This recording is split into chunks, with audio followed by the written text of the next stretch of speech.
আমি একটু বঙ্গবন্ধু তো এখানে নাই, ওইটা না না আমি বলি ঠিক আছে, আমি বলি শোনো আমি বলি, বঙ্গবন্ধুর ওইখানে কিছুই নাই। ওইটা হচ্ছে একটা স্থাপনা ছিল।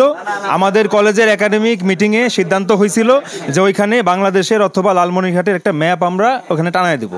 তো আমাদের যে সিদ্ধান্ত, যেহেতু প্রিন্সিপাল স্যার ভাইস স্যার কেউ নাই, আমি যেহেতু ছিলাম, তো আমার দায়িত্ব ছিল সরকারি স্থাপনাটা রক্ষা করা।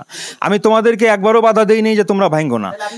না না, বিষয়টা হচ্ছে যে এইটা যে ঘটনাটা ঘটছে আমি লাইভ করি নাই। এর বিষয়টা হচ্ছে কি, আমি বলি ভাই, আমার আইডি আমার নিয়ন্ত্রণে নাই। বিষয়টা হচ্ছে যে না না, আমি একটু কি হলো, আমি কথা বলতে চাইলাম মারলো। সরি